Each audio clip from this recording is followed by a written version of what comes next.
Hello, Rob. Hello, Max. Thank you Thank so you much for for having me. thank you for joining me, man. Like it's been a couple trials so far to get here. It has indeed. I mean, we picked Yeah, the best time to do it across the Christmas holidays. exactly. But it's all good, Good things last, and take a while to also establish, right, or be established. Absolutely. We've worked on one of my brands a couple years ago, We and did. what I really enjoyed about working with you was that you actually enjoy what you do, like it comes across that you really have a passion for that stuff, right? Like just branding in general, and building brand, and these type of topics.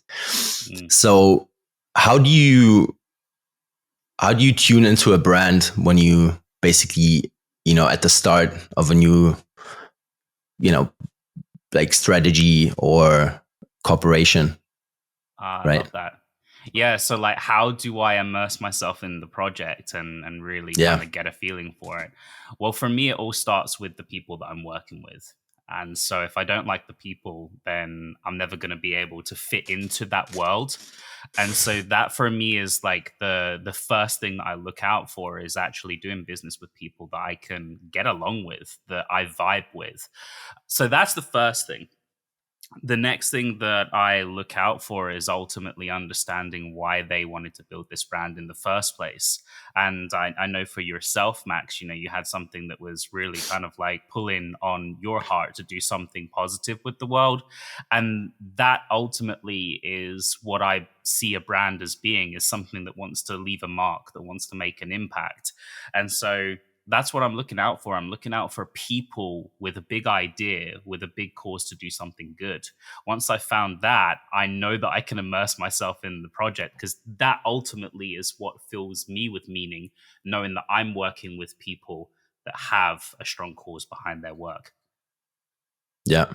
Yeah, that's amazing. I mean, you have to get to that point, right, where you can select clients, right? Yeah, Takes a absolutely. while. I also know that, I mean, as anyone that started something from scratch, there had been, dark times in the beginning and some hardships. Yeah. So maybe let's go back there, because that always interests me. Like how did you overcome those, and how were those times there? Hmm. Yeah, I mean, speaking about like hard times, obviously, just to jump in a little bit of my journey. So, I worked in the corporate space for 7 years before I decided to do this myself. I started back in 2012, my first corporate position, and basically did a lot of managing brands, a lot of marketing, a lot of design work, and all of these skills kind of eventually led to me saying, "Do you know what? I think I can do this myself." And so it was interesting. In 2019, I decided to hand in my notice of work, and like, yeah, I could do this. Uh, well, I couldn't have been more wrong, obviously. Like when you first decide to start something yourself, it's like you think you know what you're doing, like you've got the skill set. That's great. Okay. That's kind of like one of the most important things that you need, like, being good at what you do. But when you decide to leave a job to pursue something that you love, there's this whole other world that you need to jump into, which is, how do you get seen? How do people know that you're good at what you do? Because right now you're the only one who knows. And so there's this constant struggle of, how the hell do I get people to see me? Right? Like, how do I like show them that I'm good at what I do? Because honestly, it's like, people are, oh, it's so easy these days with social media. And in a way, yeah, it is. Sure. Like, you've got all of the tools at your disposal, but knowing what to say to get in front of these people. I mean, I say this now, like, I didn't, when I left my job, I didn't make my first paid client until 8 months in, you Which know? is good still, Which is right? still good. Yeah, I mean, you'd be Yeah. lucky sometimes if you get. But this is the thing. I got like, and absolutely. I mean, that for Yeah. me was like it was a blessing, and it was almost like kind of saying, oh, you are actually good at this, because you're you have to have a lot of patience to wait for that moment, to keep Mm, persistent in trying to find someone who will want to work with you. And when you get that opportunity, it's validation. You're like, oh, thank God, I'm not rubbish, right? Like, I can do this. People actually want to work with me. But your first client, I think it will always be like your best and your most memorable. But then you need to replicate that, and that obviously, like, you're kind of working with a fluke that first time, and you're trying to figure out, how the hell did I get this client, because you're yeah, not sure yet. And yeah, so after that as well, there's more challenges that are presented, which is like finding out, how do you now replicate that moment of being able to turn one client now into 10 clients, into 50 clients. yeah, And so that for me was like one of the biggest struggles. It was being seen in a world where, there's people who have been doing this a lot longer than me, and have a much better understanding of the space outside of the corporate setting, where it's like, you're given the clients, you're given the work. So that for me was a huge one. And in addition to that, there was so much kind of personal development that needed to happen. Um, in addition to what I knew, there were so many things that I didn't know. Like, I sucked at selling, mm, right? You know, I can build brands. I can build brands that have, like, a huge emotional appeal to the people that will get seen. But like, when it came to selling myself, that was the hardest thing. And especially as an introvert, it's that for me was a huge battle, to the point where I actually had to find someone to be coached and to be mentored, because I'm like, every time I get on a call to talk about any kind of sales, to talk about what I do, I tend to throw me, my experience, my knowledge to the wayside. And I'm just like, I just want to do a good job, but that doesn't sell. yeah. So it was, yeah, there's definitely a lot of challenges there.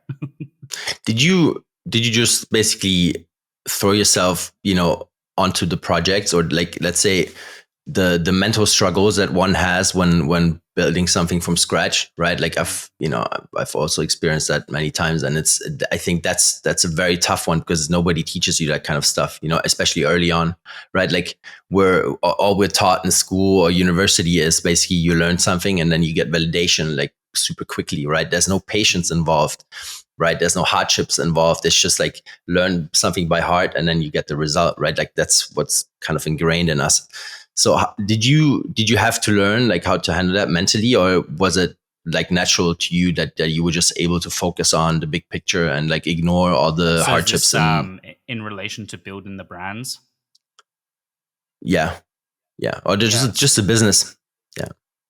In building like out a business. Yeah, I mean, look, there was, especially when it came to making that transition from corporate into building brands for people, there was a lot of things that I found myself not working on before, and especially those foundational elements and those key parts of the business. It was self-taught and learning with my first few clients, like what needed to be done.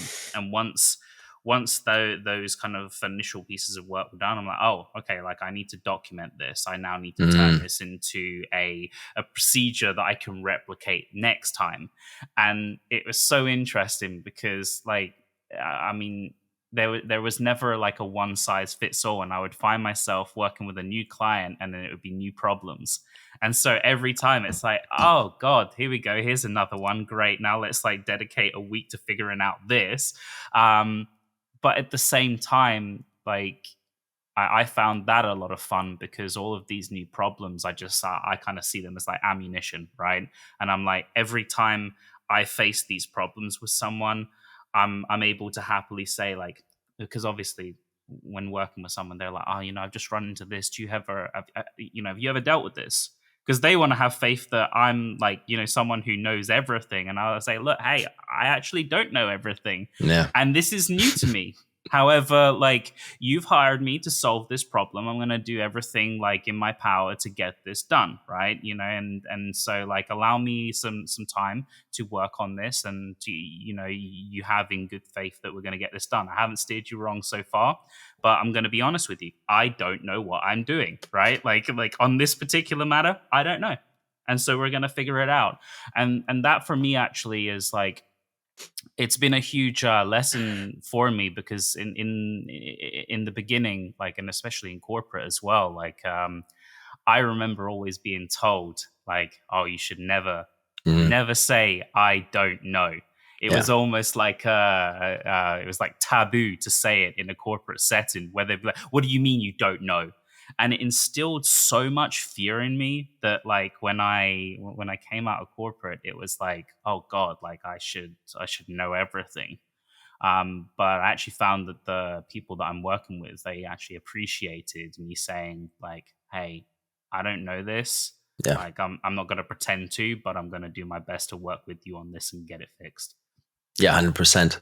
I mean, it's you know, everybody got scammed by an agency that said they can do it, and then they didn't show up, or like whatever, right? Like, it doesn't always have to be monetarily, but like you lose so much time and effort, right? Like working with someone that just kind of pretends, right? Like it's horrible. So yeah, but it takes a level of maturity to say, look, I don't know, right? Like, let's find out together. And I mean, just like you said, like I highly appreciate that when someone just says, I don't know, right? Like I teach that to my son already, and he's super young, but like he also tries to say, I was, yeah, I know, but he doesn't, right? But like you have to, like be able to say like these type of sentences, especially when you're offering a service, right? Like I think that's even more important. The common Absolutely. mistake that I see a lot of brands make, and I also I also made that one like early on, big time, is that you try to compare yourself with a big brand, right? Like you see their campaigns, like everything is running smoothly, right? There's just a campaign that's full on brand, right? But they already have established customers, right? They're doing sales globally, whatever. But like we have that problem that we see that and we want to be that, right? Hmm. And first of all, you have to, validate product market fit, right? Before you focus on the logo, before you focus on the website too much, right? Like all these type of things. Like, is that, I mean, that's a common error you see all the time, right? And Yeah. can you go into that a bit? Oh, absolutely. Look, you said it perfectly, and it's because we kind of we are influenced by what we see. And so it's so easy to, like, for example, see brands such as Nike or Patagonia, whatever, right? Like, name a brand that you love, look at them, and then say, let me just do what they do because it seems to be working for them. I have a similar brand, so let me just copy it. However, what we fail to realize, exactly as you said, that these are brands who have been in business for a very long time. They've already built trust with their customers. And so they've gone through that long, hard battle already of winning their customers' trust. Now, how things worked like way back in, like the 1960s, 70s is not how things work today. And so there is a new process of educating new customers on a new brand that needs to happen before you can start doing those big splashy branding campaigns that are all just about mission focused and doing big change in the world, right? Like, that should always be at the core of you as a business owner, but first your first target needs to be education and building trust. And so you need to explain, like, what is your product, why is it better than Nike? And if you don't, like, especially with clothing brands, I mean, there are so many clothing brands in the industry. And if you literally just pick out and say, oh yeah, we're just the same as everybody else, we're a drop shipping site and there's nothing different about us, good luck. Like, Yeah. and a lot of people, they'll pay the price, they'll pay the price game, and that's the only reason why customers, like, come to them. But then you're playing into that battle of you're only winning your customers on price, which ultimately just it builds a very poor market, right? Yeah. Because It's way down. yeah, Like, yeah. everybody's just undercutting and Yeah. undercutting to the point where it becomes a penny for a shirt. Nobody wants that. We can't we can't live in that economy, unfortunately. Yeah. Um, so these are the problems. And so, again, going back to the point here, if you are building a new brand, it's important to take inspiration. Sure, see the big brands and what they do and say that is the goal. That's where I need to be. However, first focusing on that educational side to really iron out, okay, like, why would a customer want to buy from me over this brand? And so what makes my product different?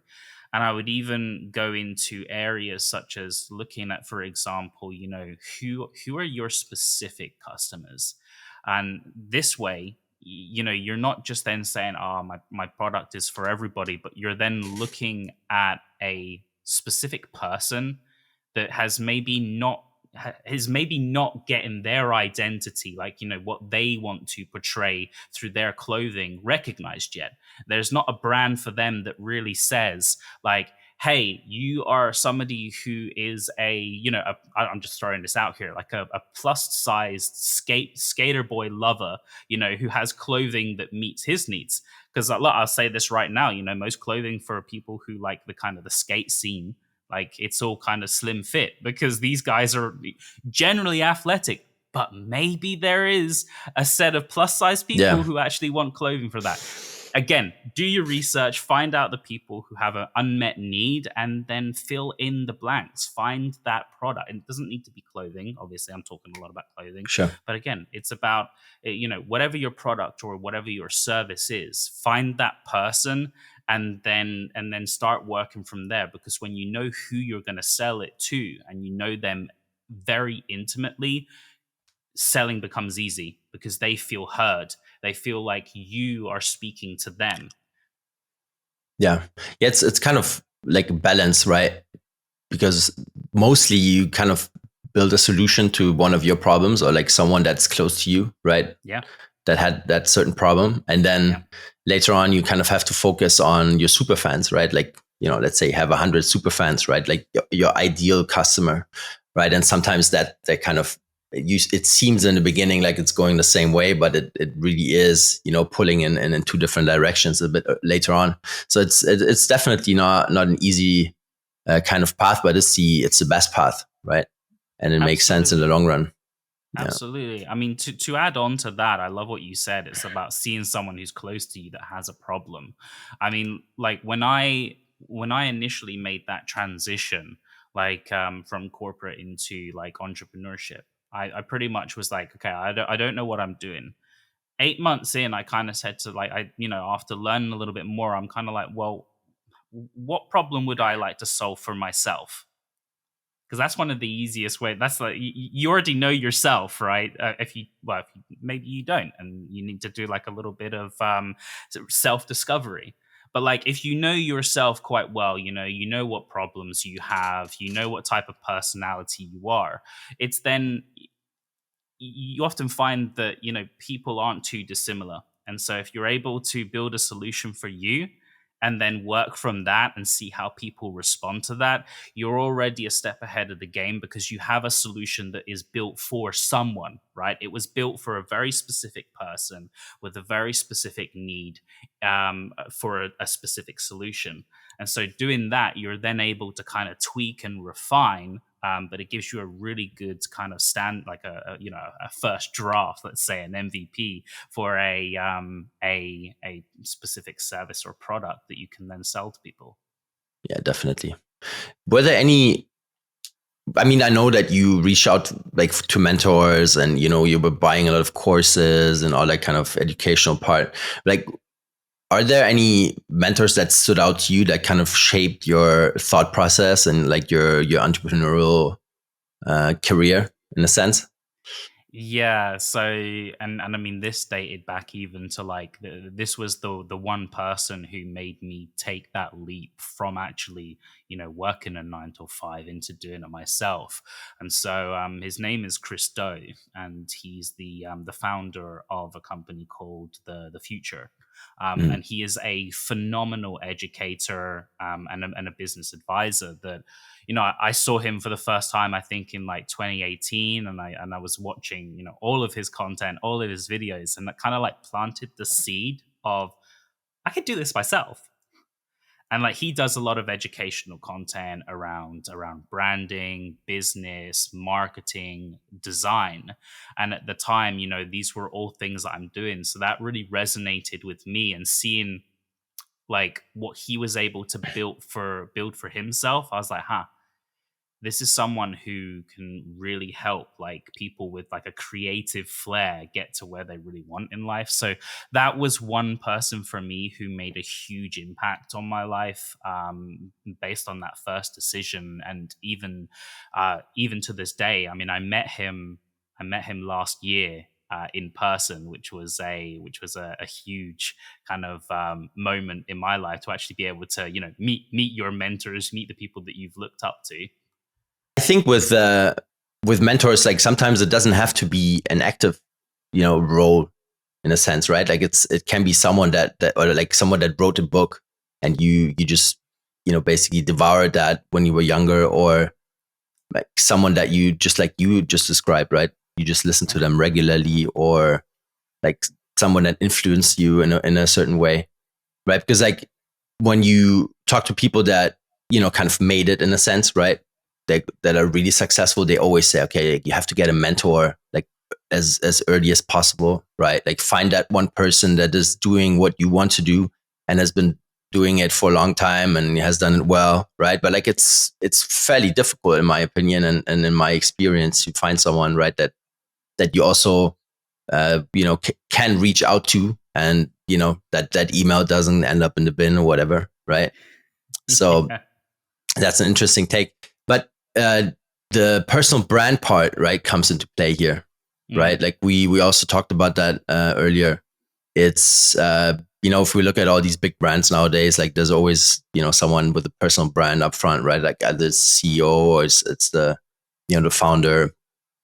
And like, what's your take on personal brand? Is it like absolutely crucial these days to start one when you have a new brand Mm. to basically penetrate the market, or would you say there's still a slight chance to do it without it?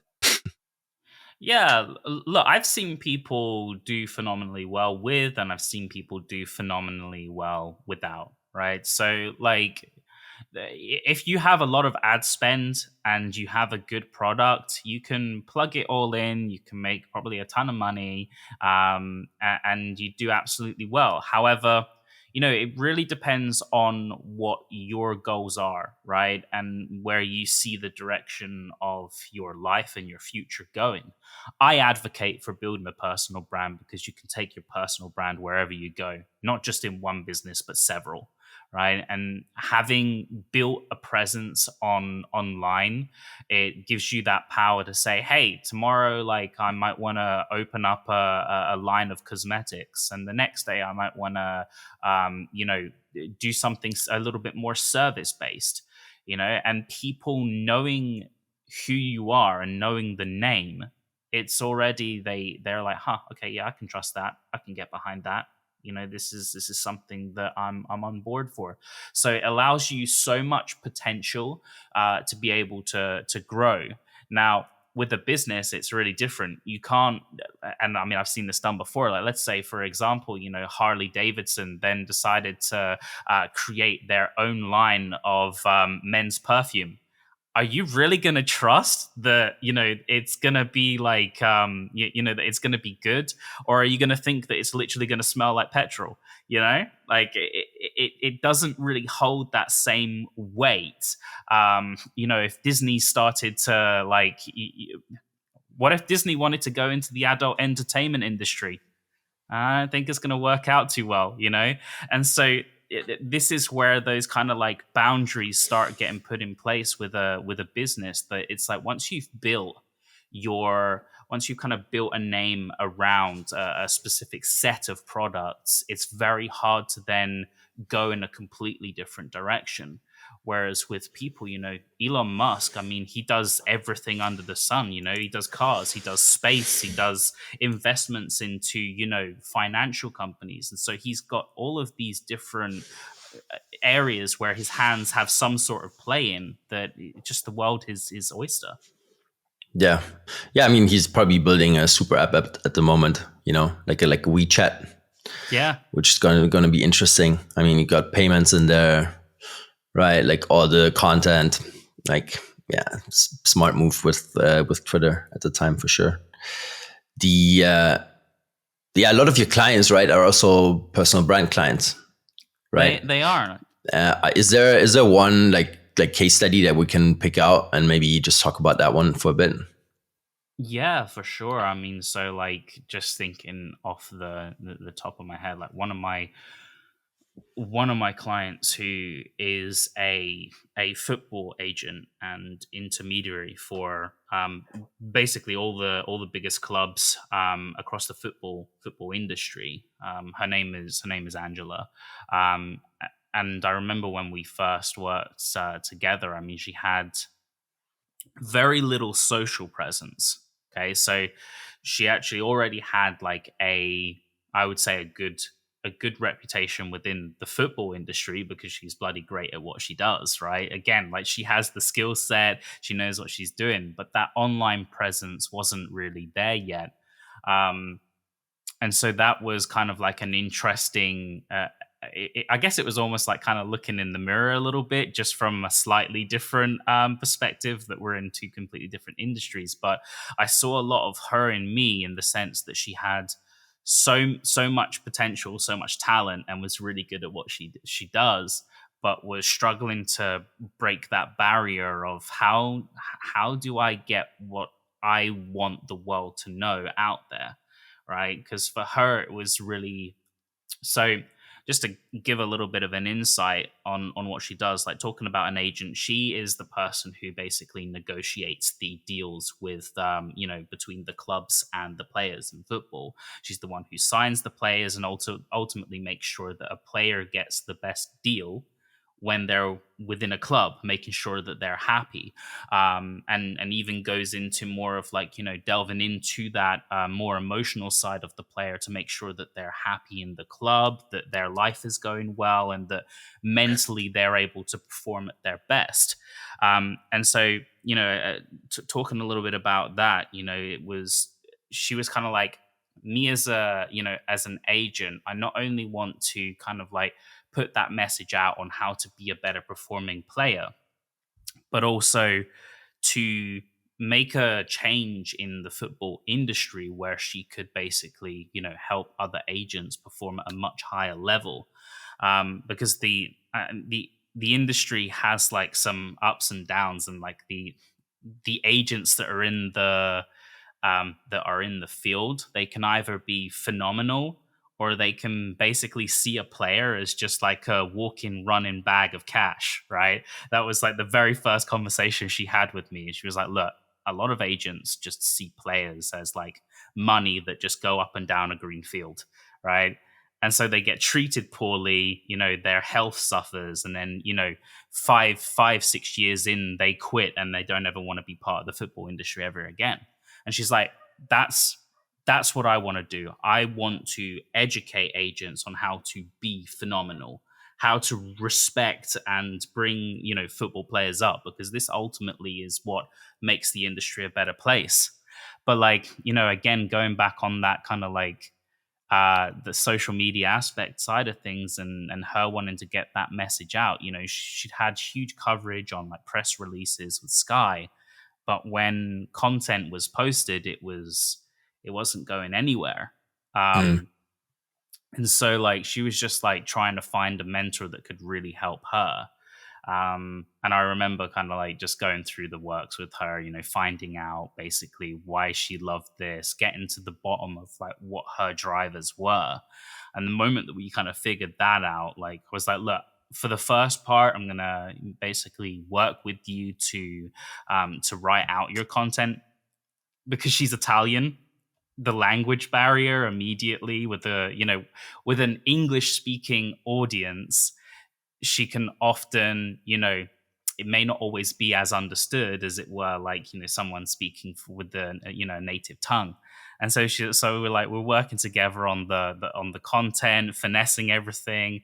And after a while of working together, like she literally sends me a message, and she's just like, Robbie, like one of my posts is going like crazy viral right now. And she's like, finally it's happening, like. And so that was a huge moment for me of like, in a way like where that same feeling for me, and this is where I say those similarities come into play. Like, it took me so long to figure out like how to create content that just shoots across, like people just get it and they love it. But being able to see that with my client after a much shorter time period, within like 2-3 months of working with her, we finally cracked that code and got her creating content that goes viral. I'm like, wow, this took me like 3 years to figure this out, and we've done it in 3 months. So I'm like, I'll take that. I'll take that. It's a huge win.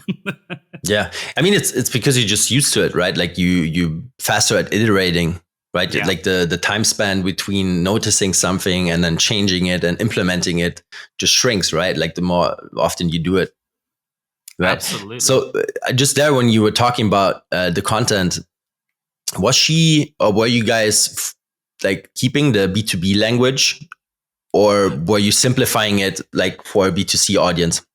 Yeah, so I mean, this specifically, because she's a football agent, for her it is C to C, right? It's customer to customer, because she's going to be the person who coaches the player, and we're also looking at building out a product suite as well, where she actually helps tutor and educate agents. So again, it's a customer to customer interaction. They will work with her personally. And the language as well, speaking about that, I always take the approach of, it doesn't matter if you're B2B, you're B2C, or you're C2C, you're always speaking to a person at the end of it, right? But it's about knowing that specific person. And so like B2B language, you're still trying to target someone within that business, right? There is still a CEO, there is still a manager of a specific department that you're saying, when they see this message, this is going to sell to them. This is going to resonate with them. This is going to solve their problem, or it's going to make them feel really freaking important within their company, that they're able to fix something that's been paining them for a long time, Mm, or is able to make them a lot of money by implementing. And so that's how I always see like content, is basically figuring out what is the desire of the person that you're speaking with. Once you know that, once you know what the desire is, then you're able to figure out, well, what are pains attached to that desire? What's preventing them from getting there? Or, what is something that they need to know in order to help them achieve that desire faster? And yeah, if you can do that, you're basically, you take your marketing back to the roots, and you kind of say, look, people are pretty simple when they're looking for something to improve their life. What do they want? They either want to like save their time, they either want to make some more money, or they want to learn, something in particular that can attribute to one of those factors of, like, being healthier, for example, or being able to improve their relationships. But there's very little in it. Like, there's I remember this diagram, and that I saw in this book, and it says that people basically focus on like one of these three areas. It's basically wealth, health, or relationships, right? Wealth yeah, being able to increase your finances, health being able to live a healthier lifestyle, and relationships being able to attract more people within your space. And so, like, understanding that, I was then like, this actually makes like the whole process of marketing a lot easier. And so figuring out where you as a person fit into like that category of like, what do you want to solve? Do you want to solve the idea of like helping people become wealthy? Do you want people to become healthier, or do you want them to be able to attract more relationships in their life and to improve them? And if you just so happen to be like very, if you have the product that fits, you can tackle all three. If you yeah, can do that, I guarantee that everyone's going to love you, right? Because who doesn't want to make more money? Who doesn't want to be wealthier in life? Who doesn't want to be healthier in life? And who doesn't want to have great relationships with the people within their circle? yeah, yeah. Especially health. Like once you've not had it, right? Like once you've been in a position where it's kind of critical, then Yep. that's going to be priority forever, or it should be at least, right? Yeah, super interesting. The Yeah, because we talked about the black sheep, right? Like in her market, right? Yeah. Like that, it doesn't matter in what market you're in, right? There's always these black sheep, right? And it's also interesting because like I think the older people get, the more they actually want to talk about this because it affects them all the time, right? Like you have to ignore it in a sense to focus on what you're doing. Mm. But I mean that was it seems so like one of her main drivers, right? Like to actually build awareness in the market that there's like wrongdoing, right? That there's actually something going very wrong. Like, would you say that that you were successful in like communicating that? Do you think there's slowly like some trickling down in the market where people are actually more aware of this?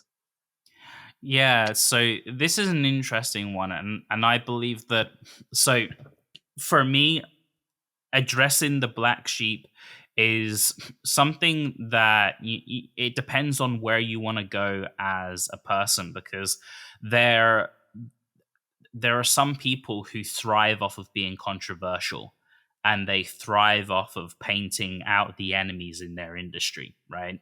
And it can it can it can very quickly become quite distasteful if you're doing it all of the time. I mean, I'll take like an example of like Andrew Tate, someone like that who is forever painting out all of the black sheeps that he doesn't agree with, right? And look where that landed, right? Like if you I'm going to use a very English term here. If you upset the apple cart, too often, it's going to topple over, right?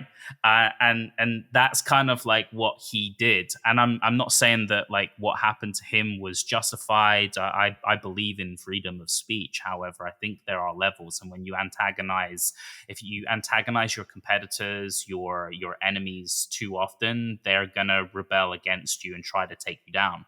And so there's a very tasteful way of doing it, which is, to again focus more on, especially within your content, focusing more on like, again, the desires. Yes, focus on problems, but not necessarily targeting specific people and saying they're the reason. And just giving that kind of education on a more education around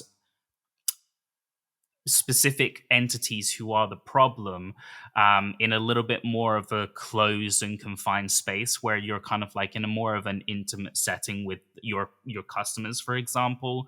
Like, giving them that education there, I feel, is a more tasteful approach, because the last thing I want to do is like be condoning the fact that you should always paint your enemies, and that you should always like, because it can get you into a lot of trouble. I mean, Andrew Tate Yeah. being an example. I've seen it done with big brands as well. You've always got like specific brand wars between I think it was like BMW and Audi, and eventually there was I'm trying to remember exactly which one it was, which models it were, but the two were on like a kind of like a billboard battle with each other, and Mhm. basically like setting up billboards to compete with one another right next to each other.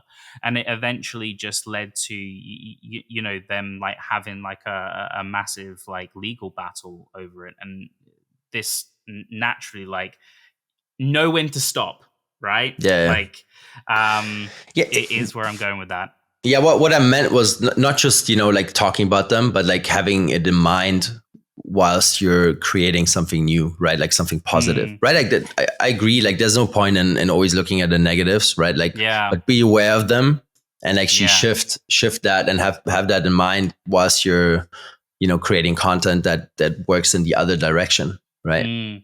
I Because get you. So yeah, yeah, yeah. So you're thinking more about like, just as you're trying to launch the brand, should you be painting the problems within the industry? And right. absolutely, Like that's, I mean, if that's one of the motivators, right? That, yeah, that you see that a lot of, stuff's going wrong, and yeah. there's a lot of, right. So that was just my thought process behind that. Yeah, Um, no, absolutely understood. And no, on that front, absolutely, you should be kind of like thinking, well, what have people done in the past that doesn't work? Or what are people offering that, doesn't help?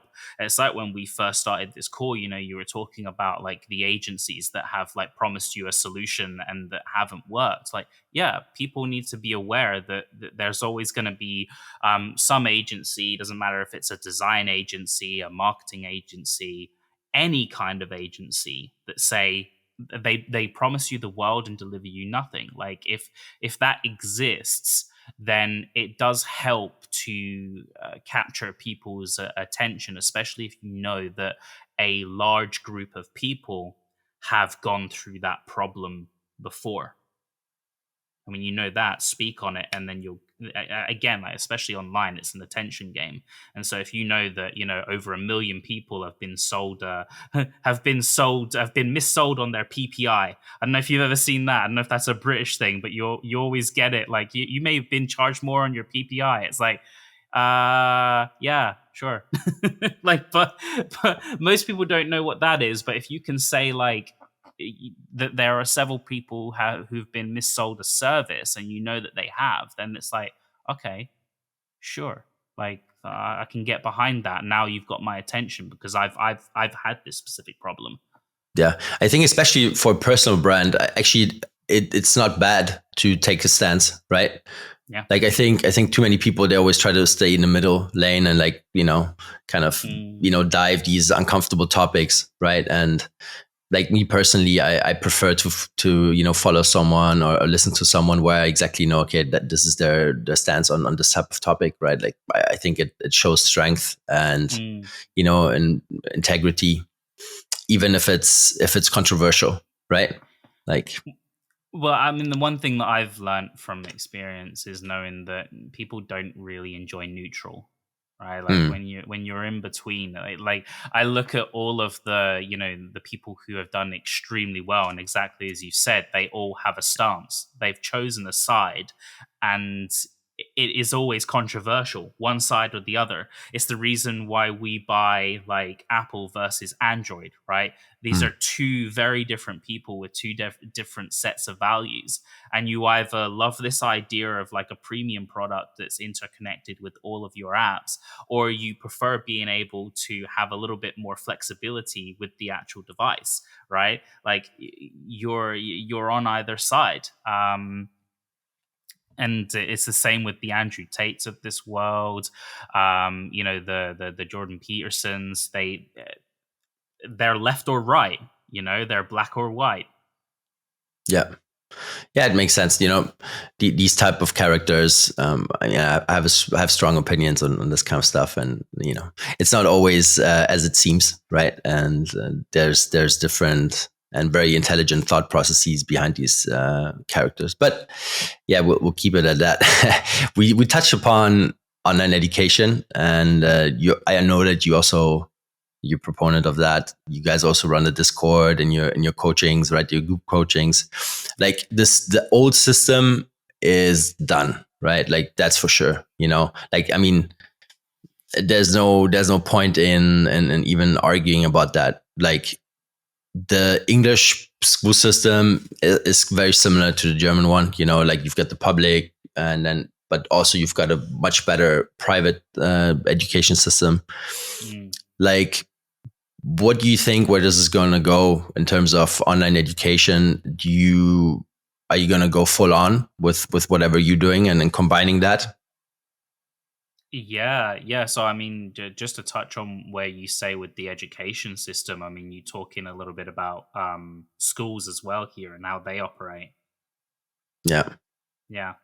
Because I have quite strong beliefs on that too. I mean, I've literally just come back from the Christmas holidays, spent a lot of time with my family where there's, 11, 12-year-old girls who are currently going to school. And, I find out that they are, that they're being bullied, that they are, not being taught those essential skills that really help them thrive in the world. And it breaks my heart.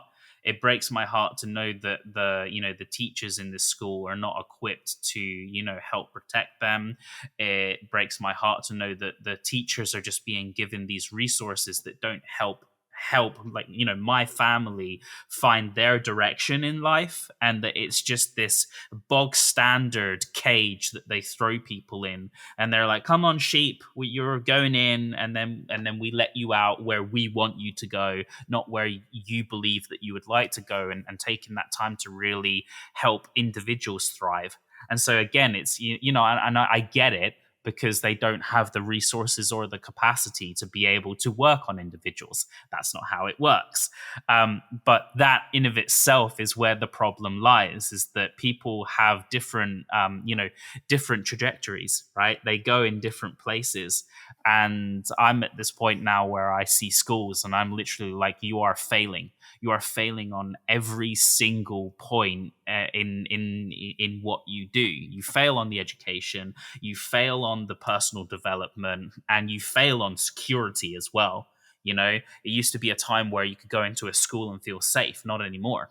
And Yeah. so it for me is just ridiculous. And so for me, especially when it comes to the educational side, like, I mean, I would probably think that what I'm teaching is probably a little bit above the grade of, let's say, like your primary schools. But I would love to get to the point where like what I do could actually be like a resource that somebody hitting secondary school could pick up and actually figure out where they want to go in life. That for me would be a huge accomplishment.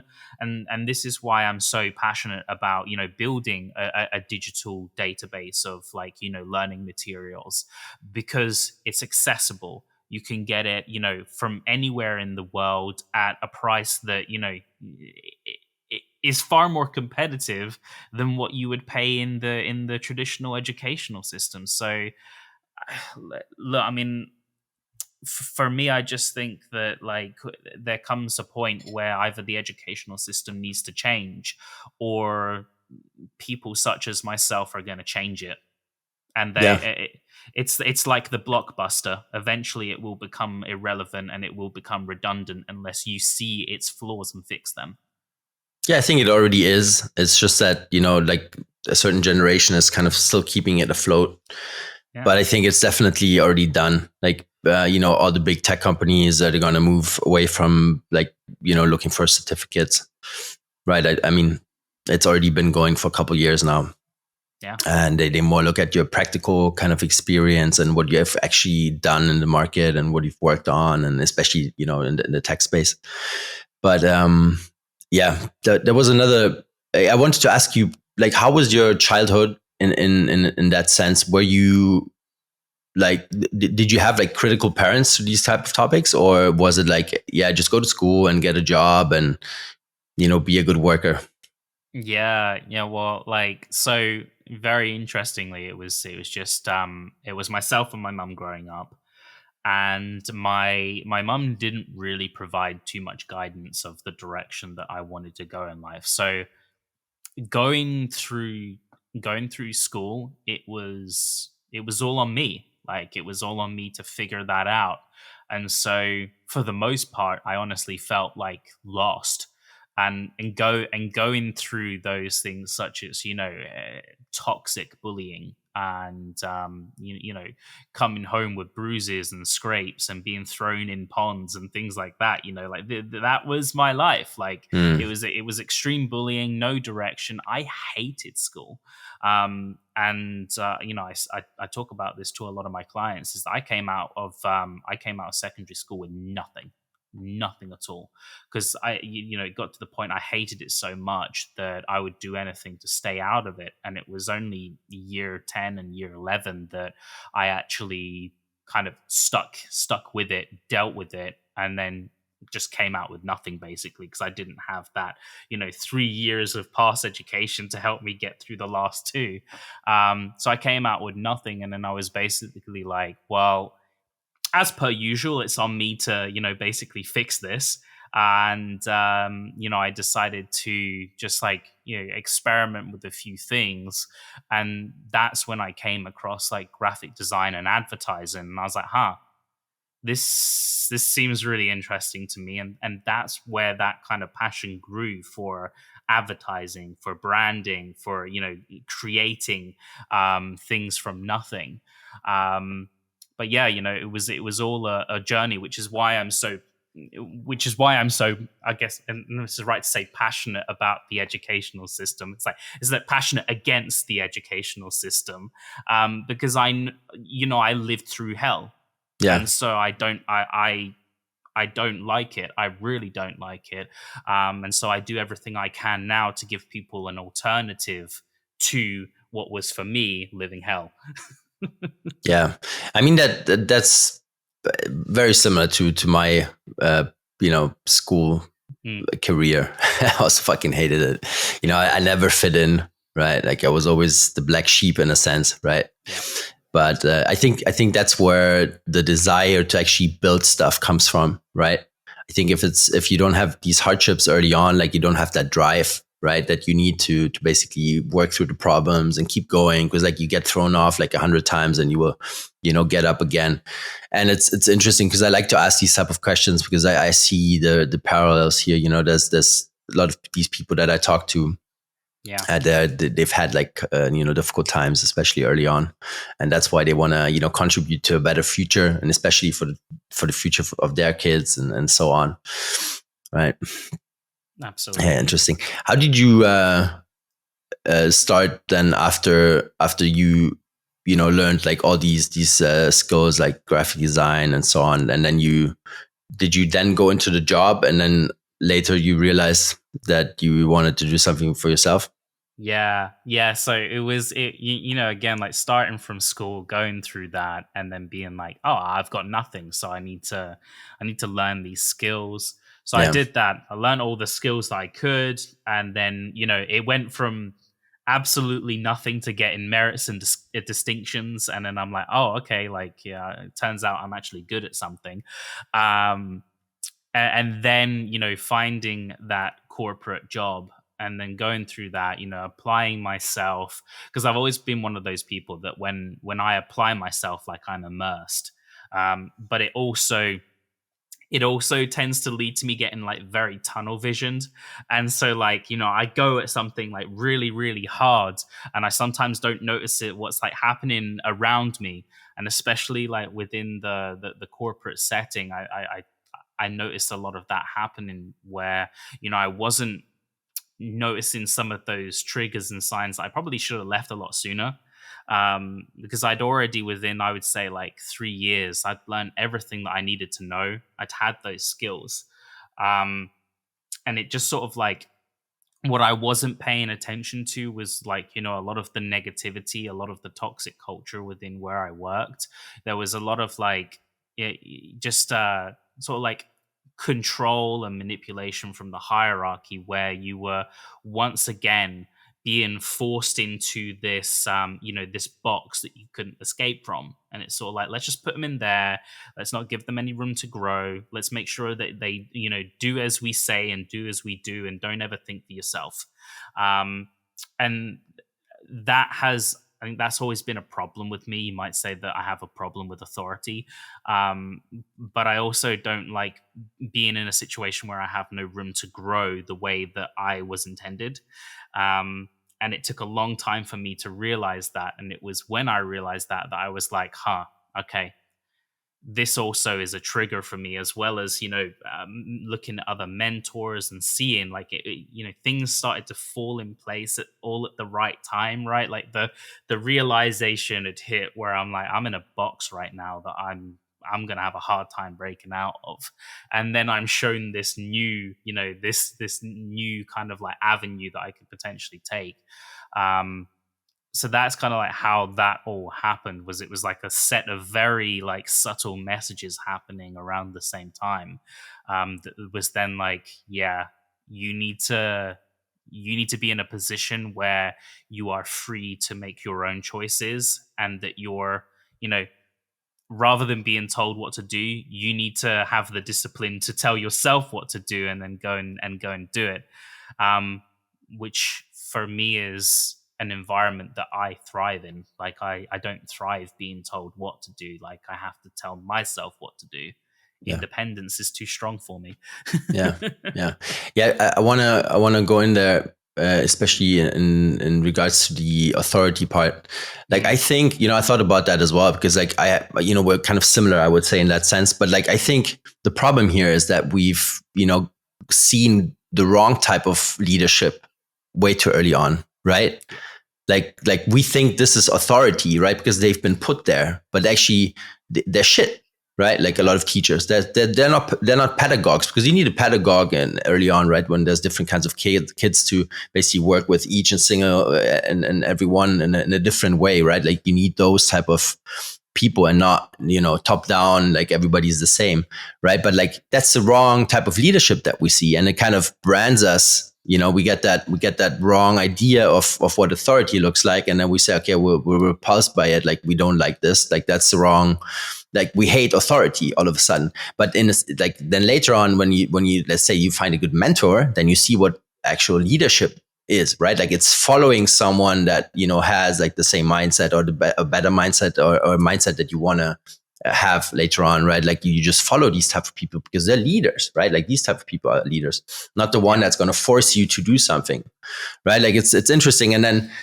obviously that creates a very fucked up youth, right? In a sense, because you lose the inspiration, the aspiration to do stuff, right? Like you lose the drive because you yeah. get cut down in your creativity, for example, Oh, right? absolutely. Yeah, no, no, I agree. I mean, like for my childhood, like that leadership was never there. For what I see, all I saw was idiots. Like I didn't even picture it as them being leader roles. And I mean, it was the same within like the corporate setting. The supposed leaders were people who were saying things that in my gut I knew were like so wrong, and I'm like, why would you ever take that approach? And I guess for me it's like, if I wouldn't do that, like I would never do that to another person. Why would you ever do that to me? And that's kind of like always on like playing on my mind. And so exactly as you say, like it was refreshing that when I decided to break out of all that negativity, that I finally started to come across people who I could actually identify with, and being like, huh, this is somebody who possesses traits, values, and ways of speaking with people that I can actually get behind. This is someone who I might actually listen to if they were to say something to me, because there was a long period of time where for me it would just go through go in one ear and immediately out the other, because like my mind is just being like, yeah, no, the way that you deal with things and speak to people is bullshit. Yeah. Yeah, I mean, for me, it wasn't sometimes even going through there. I was just somewhere else. just Yeah, hit it's you like, in the face and then just yeah, brushed just off. somewhere else. Yeah, yeah, it's super interesting.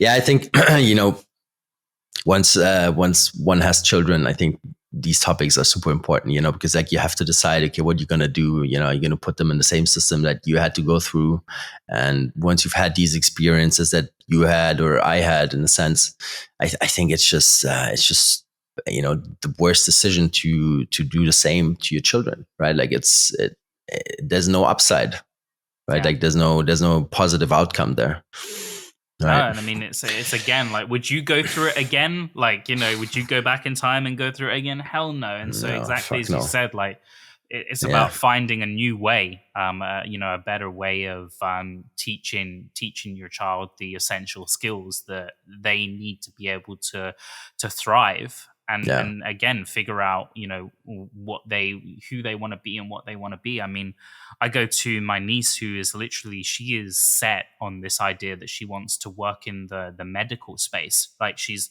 like, look, I might want to become a surgeon, I might want to become a doctor, or I might want to become like a paramedic. She's like, but look, it's something medical. Like I've seen people and I have this real desire to want to help people on that level.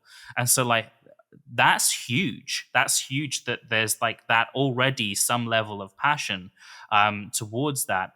And for me, I wouldn't be sending them to a school where it's like, and now let's learn your English and let's learn this. I'd be like, no, let's, like the basics. Yes. Like obviously English, it does need to be known at basic level English and maths. Yes. Like, I understand why that is like helpful from like a day to day aspect. But after that, I'd be like, can't we like get her into like medical books and like, figuring out what activities, like what extracurricular activities she can partake in to actually validate whether or not this is a direction that she wants to go in.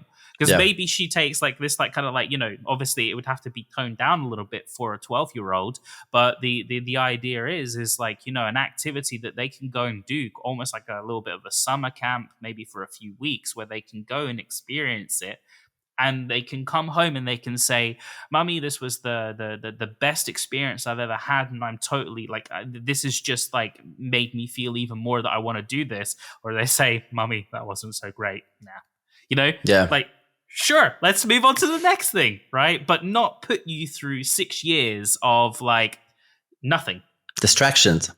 6 years of distractions, Yeah, exactly. that's what I call it, because like it kind of links into social media, right? Like because you used to distract yourself all the time in school, now you distract yourself with social media, and that becomes your reality, right? Like that's why we have so many addicts out there, like me probably included, like it's crazy how much that takes up our time and our thought processes and our energy in a sense, right? Like so I think that's especially with children, we have to be really careful, how much time they spend on these devices, because I see it already, like when they're super young, they want to play with that stuff. Like it's magic to them, like different colors, different, sounds, like everything is at your fingertips, right? Like they Yeah. understand that stuff like organically right away, how to open an iPad, right? They look at your pin, they know how to memorize it, like when they're 2 years old. Like it's crazy.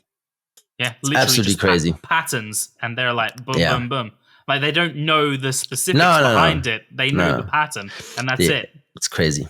Yeah, it's crazy. YouTube's open, and I'm on my way. Yeah, because we also talked about like free knowledge, right? Mm, Last time, and maybe that's a good segue to go in there, because like I think that's what the US also does really well, and I think there's good stuff about the internet. Like that's one of them, right? Like yeah, just accessible free knowledge to someone that's interested, yeah. right? Like why do you think like we in Europe have like this problem with sharing stuff, like because that's my experience. Like if you're really good at something, like you don't want to talk about it, right? Like it's a secret, right? Yeah. Like how that ad set that you just built, like let it perform as long as possible and don't share like the juice behind it, right? Like now we have tech, you can check up everything, you can dissect like anything that somebody else is doing, but like just in general, nobody likes to share, right? Like the knowledge they have. It Like, it's an interesting one, and I mean I've noticed this as well. Like it is a very European thing. yeah, I don't know if it's across all people across the UK or the US as well. Like it sometimes is a very personal thing, right? Like, and it's attached to the person themselves. But I mean, again, I speak about Angela, like my football client. It really did take me some time to be able to help her to open up with sharing things that she may not share before, and it's really interesting to me because you can choose not to share. You can lock up all your secrets, but no one will ever see you as the person who created them, right? yeah, So this is your trade-off. You either share everything that you know and run the risk of other people wanting to copy and adapt that, right? So that's the first thing. You share everything, people copy and adapt it, or you lock it up, no one ever knows, and you basically don't get that recognition of being known as the leader in that space.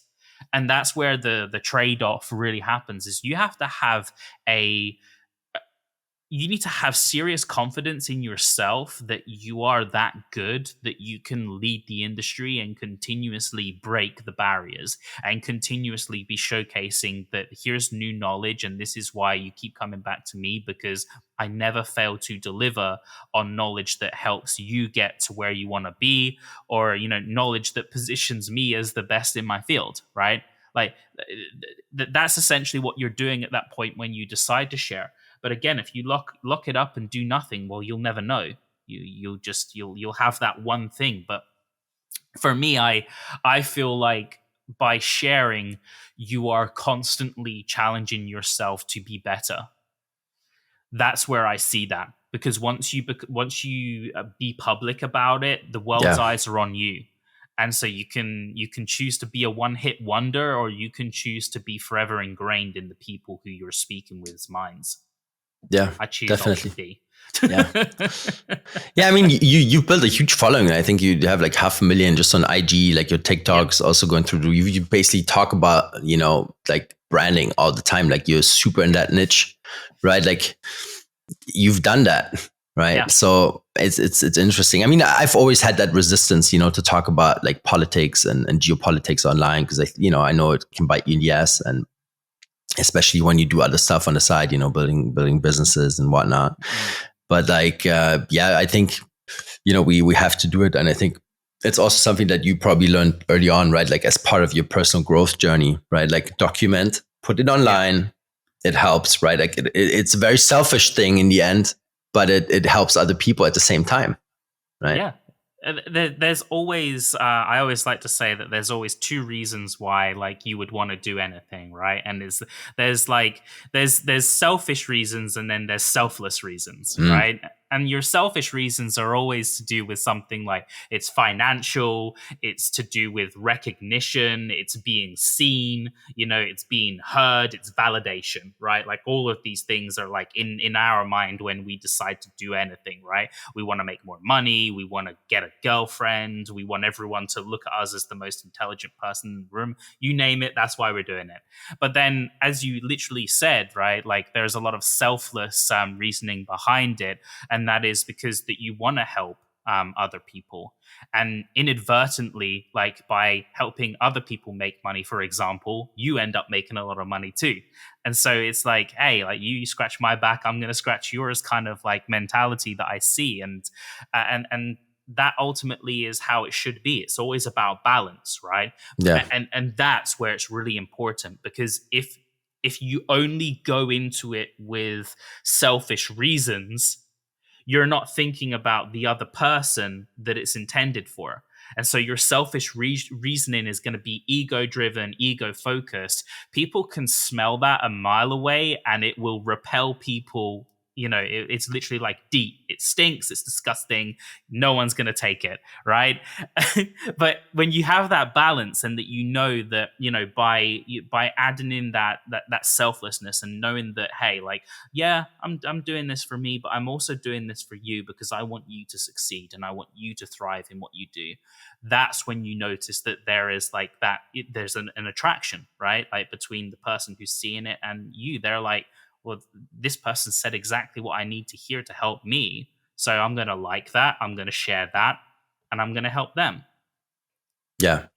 Law of reciprocity, That's right? exactly what it is. Yeah. Yep. Just another thing that came to mind is that chocolate brand that you talked about once. Ah, Let's yeah. talk about that real quick. Yeah, yeah, yeah. I mean, so I mean, I mentioned this to all of the brands that I work with, and so it's a brand called Tony's Chocolonely, and I remember the first day. So I ordered a HelloFresh subscription. They're going pretty global now with their brand, and they're kind of going across the world with what they do. And what they did within the first few, I think, months of having a subscription with them is they would have like partnerships with different brands, and they'd throw in like a free good. Um, and I get this chocolate bar in the box, and hey, you give me free chocolate, I'm in, right? I'm sold. I love chocolate. Who doesn't? Who doesn't? Yeah. But I was like, I look at the name and it's like, it's so interesting to me because it's in this like bright red packet, a bright red paper packet, no less as well. And so it's already doing things that I'm a little bit like, this is different because Mm. most chocolate is in plastic, right? Yeah. And so that kind of caught my eye. But the name more than anything, Tony's Chocolonely, I was like, that's a weird name for chocolate. And so like, I open up this I open up this packet and I'm like, what's this all about? And it goes on to tell me like, oh, all of the chocolate pieces are like broken up into like unequal chunks, and this is to represent how unfair the chocolate industry is. And then I'm like, oh wow, that's quite powerful, right? I'm like just thinking on a whim here, but that alone, like it shared a little bit with me, and it made me just want to go and check out the website because I was like, look, I don't know who this brand is, and this is actually kind of like caught me on like a real kind of like passion and selfish, like selfless reason for wanting to do stuff. So I go and check their website, and it tells me all about how the owner of the company, his name's Tony, named the brand Tony's Chocolonely, and how he went through this court battle with a judge and several chocolate companies who basically signed this. It was like a contract or a petition. Basically, it was like a legal documentation binding these chocolate companies to be fairer in the pay that they give to the people making the chocolate. And they all broke it. They all broke this contract, and so he tried to take the judge and the companies basically to have them, fined, sued, or whatever, put in jail, because they're basically going against what was legally binding. And Mm. it just fell on deaf ears. They completely ignored him. Yeah. And that for me, just to kind of like talk about the real point here, is that there was a real story that led to him building this brand, and a real selfless reason behind him wanting to do that. He really cares about the unfairness of the industry and has a mission to fix that. Now, of course, there is a selfish reason behind that too, because if everybody gets on board with what he's saying and recognizes the villains of this story, and realize that these customers don't want to do business with them anymore, and they actually want to all buy from Tony's Chocolonely, he's going to make a lot of money in doing so. And I can't remember exactly what his market share is. I think they're originally from New Zealand, I think. I'd need to double check that fact, but wherever they originated from, they're now like, I think like second or third highest market share within what they do. And so it even when you're going up against some of the biggest players in the industry, it just goes to show that having a real selfless cause behind what you do can very quickly turn you from being invisible and being seen by no one to actually becoming someone that people recognize and admire and want to support. Yeah. The magic of the internet, right? The magic of the internet. Like 30 years ago, this probably wouldn't have been possible, right? Like getting these stories into the magazines and the newspapers and stuff, controlled by the same shareholders that, have a stake in the big manufacturers, like would have been dead. But yeah, now the story's out there. So exactly. Now yeah. people know. Cadbury's, you're very naughty. Yeah. Yeah, super interesting. Okay, cool, man. I think this was a great conversation. Look, the free knowledge that you share, where can people find that kind of stuff? And do you want to point anyone in a direction here? Yeah, absolutely. So look, people can always find me on my Instagram or my TikTok. It's the Robbie Murray, and I think will you include We'll link it. a link in the Yeah. yeah. So it'll be in the link in the description. And look, I think we've talked a lot about education and kind of like helping people here. And so like, if anyone listening into this, if you're someone who is considering building your own personal brand, and maybe you're looking for a bit of direct direction on how to improve your marketing, my business actually has a free resource. It's like 150 pages of marketing, branding, and sales templates, advice, resources, all packed into one document that will pretty much help you build your business all in one document. And so if that's something that sounds Amazing. of interest for you, we're going to link that in the description too. That will help you get started. Even if you've Perfect. already started, I'm sure there's something there for you that you can use. Always. It's always a nugget in something, right? Especially, Absolutely. why not check it out? Okay, perfect, man. Thanks a lot. Talk to you soon. Thank you so much.